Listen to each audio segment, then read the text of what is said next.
सिद्ध योगांतर्गत शक्तिपात दीक्षा घेतल्यानंतर साधक आपला प्रवास अध्यात्माच्या शिखरासाठी विराजमान होण्यासाठी रोज प्रयत्न करत असतो.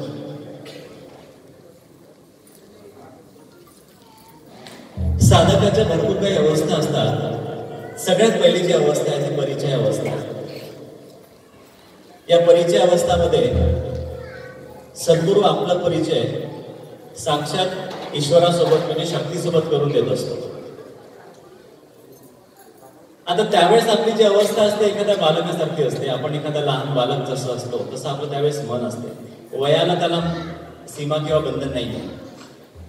आपण समजा आपली दीक्षा 50व्या वर्षाच्या होत असेल तर ती दीक्षा 50व्या वर्षाच्या व्यक्तीला भेटलेली नाहीये. त्या दिवशी आपला जन्म झालेला आहे.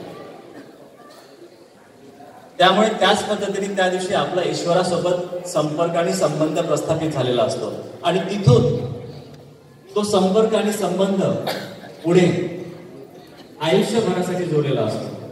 आणि गुरुदेवांचं कार्य इथून काही कालावधीसाठी बाजूला होतात आणि त्यानंतर आपला आणि शक्तीचं डायरेक्ट संबंध प्रस्थापित होतात.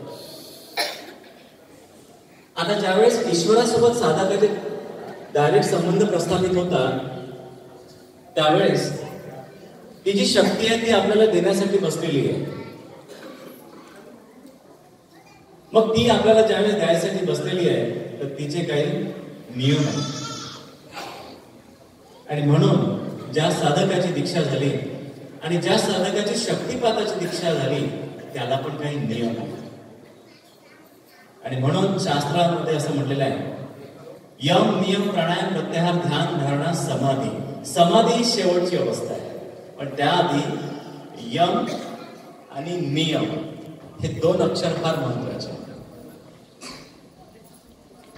आता यामध्ये पण 2 प्रकारचे साधक आहेत. जो कुठलाही यम नियम न पाळता साधना करतो, जो कुठलाही यम नियम न पाळता सत्संगात येतो आणि आपल्या मनाला जसं वाटेल तसं जीवन जगतो. हा एक पहिला प्रकार झाला. आणि दुसरा प्रकार तो प्रकार आहे की ज्यामध्ये साधक यम आणि नियमाचं पालन करून साधना करतो. आता पहिल्या प्रकारामध्ये जो साधक यम नियमाचं काही पालन करत नाही पण समजा त्याला दीक्षा घेऊन जर 10 वर्ष 15 वर्ष 20 वर्ष झाले तरी तो कोरडाच्या कोरडाच आहे. दिसायला काय दिसेल की या साधकाची दीक्षा तर 10 वर्ष आधी झाली 15 वर्ष आधी झाली.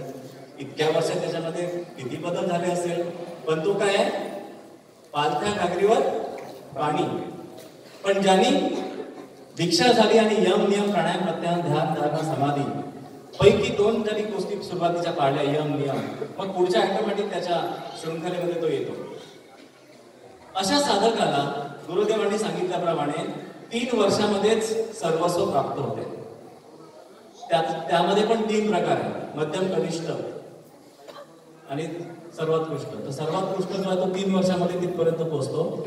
सेकंड स्टेजचा 6 वर्ष आणि थर्ड स्टेजचा 9 वर्ष किंवा 12 वर्ष.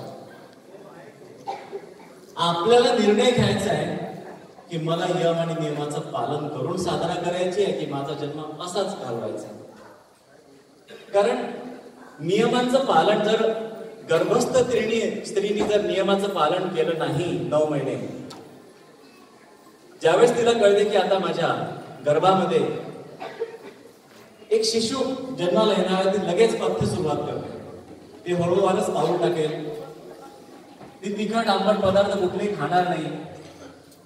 ती नियमानेच आपलं टाइम टेबल असेल तेवढेच पदार्थ त्याच वेळेस तेवढ्याच अनुपातमध्ये ती भोजन प्रसाद ग्रहण करेल. जेवढा शरीराला विश्रांती पाहिजे तेवढीच विश्रांती घेईल आणि डोक्यामध्ये नेहमी पॉझिटिव्ह विचार होईल. कारण बाळाच्या मनस्थितीवर चांगला प्रभाव पडला पाहिजे. त्याला गर्भसंस्कार म्हणतात. आता या पद्धतीने ही स्त्री 9 महिन्यापर्यंत त्या गर्भाचं रक्षण करते आणि 9 महिन्यानंतर तिने 9 महिने त्यासाठी तपश्चर्या केलेली असते, व्रत केलेलं असते आणि नियमाचं पालन केलेलं असते. आणि म्हणून 9 महिन्यानंतर एका जीवाला ती जन्म देत असते. आणि ज्यावेळेस तो अर्भक जन्माला येते त्यामध्ये काही प्रकार पाहायला मिळतात. काही मुलं डोळे पांगळे अपंग निघतात. का बरं निघतात? कारण नियमाचं पालनच केलं नव्हतं. आणि नियमाचं पालन न केल्यामुळे ते अपंग निघाले. त्यामुळे तशीच आपली साधना सुद्धा अपंग होऊ नये यासाठी नियमाचं पालन करणं अत्यंत आवश्यक आहे. हे आजच्या या सत्संगाचं सार आपण घेऊन जावं असं मला वाटतं. कारण साधकाला सकाळला फक्त अर्धा एक तासाची साधना करणे, तेवढेच शिस्त पाळणे असा अर्थ त्याचा घेऊ नये. ज्यांनी सांगितलं की मार्ग खूप साधा आहे, खूप सोपा आहे, ते लोक तुमच्यासोबत खोटे बोलत आहेत. मार्ग साधा सोपा नाहीये. तुम्हाला खरंच जर या मार्गातून प्राप्त करायचं असेल तर नियमाने चालावं लागेल.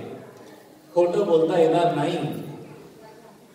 जे शास्त्रामध्ये सगळे नियम सांगितलेले आहेत त्या सगळ्या नियमाचं पालन करावं लागेल. तेव्हा ती जी शक्ती आहे ती शक्ती पूर्ण रूपाने प्रज्वलित होईल. ज्योत नाही तर आपल्याला वरकरणी वाटेल की मी माझं शरीर फिरून राहिलाय, मला खूप छान वाटत आहे, पण त्याचा काहीही फायदा होत नाही. त्यामुळे ही गोष्ट भगवान कृष्णाने गीतेमध्ये पण सांगितली आहे की हजारों में से कोई एक मेरे मार्ग पर चलता है और ऐसे हजार में से कोई एक मुझे यथार्थ रूप से जानता है और ऐसे हजार में से किसी एक को मैं मोक्ष प्रदान करता हूं. मोक्ष प्रदान करणे इतकं सोपी नाही आहे किंवा चित्तामध्ये संपूर्ण शांतीची अवस्था प्राप्त होणे इतकं सोपी नाही आहे. आपण आपलं जीवन तपासलं पाहिजे, आपलं दिनचर्या तपासली पाहिजे, आपली प्रत्येक क्रिया तपासली पाहिजे, आपलं वागणं, बोलणं, चालणं, उठणं, बसणं प्रत्येक गोष्ट तपासून घेतली पाहिजे की मी माझ्या साधनेला अनुकूल अशी माझं सदा वागणूक आहे की नाही आहे. आणि जर ती नसेल, साधनेमध्ये असा कुठलाच वेळ नाही की आजपासनं खूप उशीर झालेला आहे. आज जरी तुम्ही संकल्प केला की मी आजपासून माझ्या साधनेला पूर्ण वळण देईल, 360 डिग्रीमध्ये मी माझी साधना बदलेल आणि यम नियमाचं पालन करेल, तर तुम्ही ते करू शकता. आणि या यम नियमातलं पालन करण्याचा सर्वात मोठा जर परमोच्च बिंदू कुठला असेल तर तो आहे सहनशीलता. ज्या साधकाची दीक्षा झाली त्या साधकामध्ये जर सहनशीलता नसेल तर तो साधनेतला टप्पा गाठू शकतच नाही. त्यामुळे साधक हा सहनशीलच राहतो. आता सहनशीलता आणि साधनेचा काय संपर्क? फार खोलवर त्याचा संपर्क आणि संबंध आहे. साधकामध्ये जर सहनशीलता नसेल तर तो एकही पाऊल समोर टाकू शकत नाही. कारण तुम्ही बघा, एका दिवसामध्ये आपल्या मनाच्या विरुद्ध कितीतरी घटना घडतात आणि त्या मनाच्या विरुद्ध घडलेल्या घटनेला आपण कशा प्रकारे सामोरं जातो यावर आपली दुसऱ्या दिवशीच्या पहाटेची साधनेची लिंक जोडलेली असते. त्यामुळे सहनशील साधकाला बरोबर साधनेचा एक एक टप्पा तो समोर जात असतो. कारण आपल्या हृदयातलं जे शक्तीचं जे वातावरण आहे तिला मृदुता आणि कोमलता फार पसंत आहे. तिला काय पसंत आहे? मृदुता आणि कोमलता. तिला कुठली गोष्ट आवडत नाही तर तिला कठोरता आवडत. आपण समजा एखाद्याला कठोर वाणीने तिचा अपमान केला, बोलून बसलो, तर तिची शक्ती तुम्ही 3 तास साधनेने जी वरती चढलेली आहे ती एका शब्दाने पटकन खाली बसते. आता तुम्ही 2-2.5 तास साधनेमध्ये मेहनत केली, पहाटे 4ला बसले, 4:45ला उठले आणि 2-2.5 तास तुम्ही साधनेची बैठक करून शक्तीला वरती नेलं, पण नंतरचा जो काही क्रोध आला त्या क्रोधाने ती 2 तासाची काय गुरुदेवाने इतकं सांगितलं आहे की कितीतरी जन्माचं पुण्य नष्ट होऊ शकते. आणि त्यामुळे शास्त्रामध्ये असं सांगितलेलं आहे की सहनशीलतेला क्रमांक 1चं महत्व दिलेलं आहे.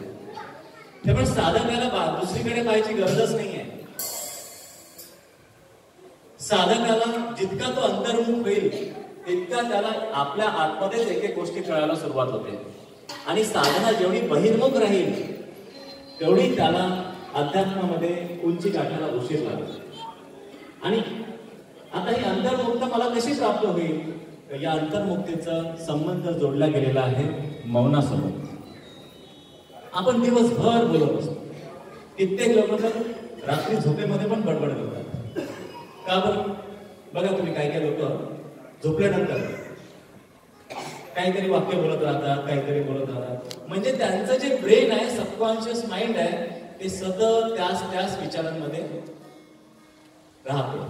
आता मला सांगा, अशा वेळेस किंवा अशा पात्रतेमध्ये आपली साधना तरी लागेल तेव्हा बरोबर.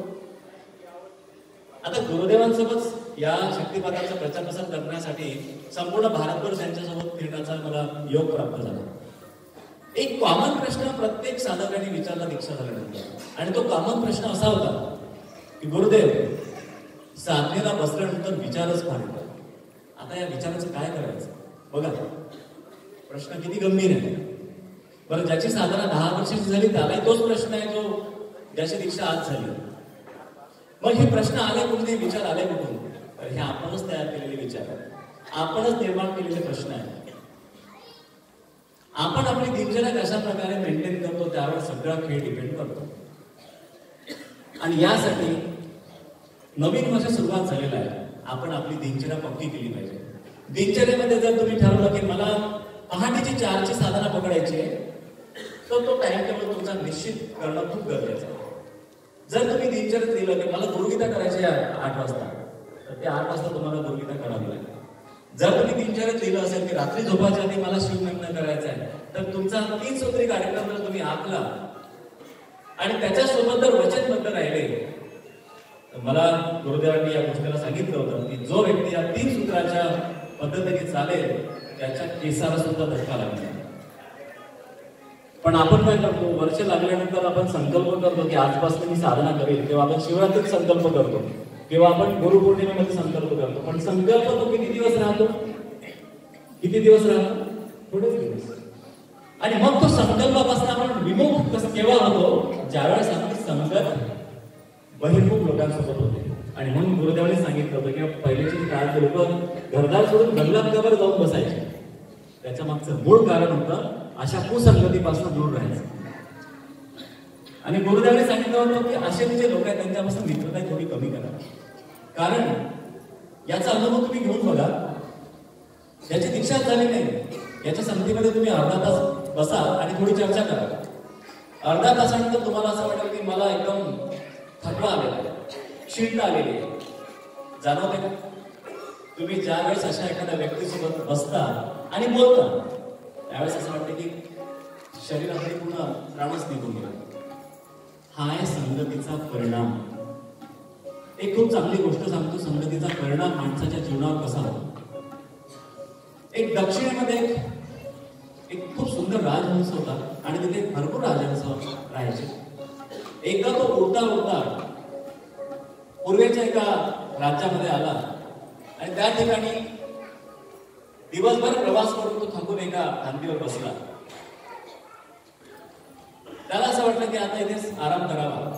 आता तो त्या खांदीवर बसला असता नंतर एक कावळा त्याच्या बाजूला येऊन बसला. आता याला असं वाटलं कावळा बाजूला येऊन बसलाय, काय हरकत आहे, बसू द्या, बाजूलाच बसलाय. आता नेमकं त्याच वेळेस त्या झाडाखाली एका राजाची यात्रा चालली होती आणि राजा सुद्धा दिवसभराची यात्रा करून थकून गेला होता. राजाला असं वाटलं की इथे थोडासा आपण आराम करावा, छान वातावरण आहे. राजा तिथे आराम करायला बसला आणि त्याचा डोळा लागला आणि तो झोपला. थोड्या कालावधीनंतर राजाच्या चेहऱ्यावर विष्ठा पडली. त्याचे एकदम डोळे उघडले आणि त्यांनी लगेच बाण काढला आणि जिथून ती विष्ठा पडली त्या दिशेने तो बाण सोडला आणि तो बाण डायरेक्ट लागला त्या राजहंसाच्या छातीमध्ये. तडफडत तो खाली पडला. राजाला पुन्हा आश्चर्य वाटलं की आपल्या राज्यामध्ये पांढरे कावळे कुठून आले.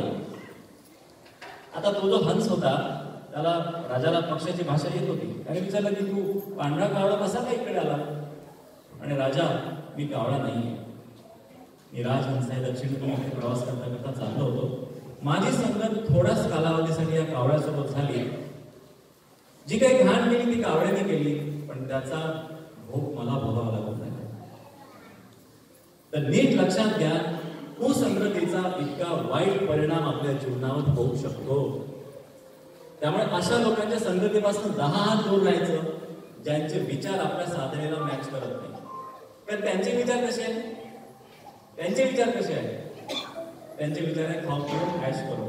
लोक काय म्हणतात? असंच म्हणतात, जीवन कसं जगायचं, मौज करायची, मजा करायची. पण ही मौज आणि मजा याची काय परिभाषा त्यांना माहितीच नाही.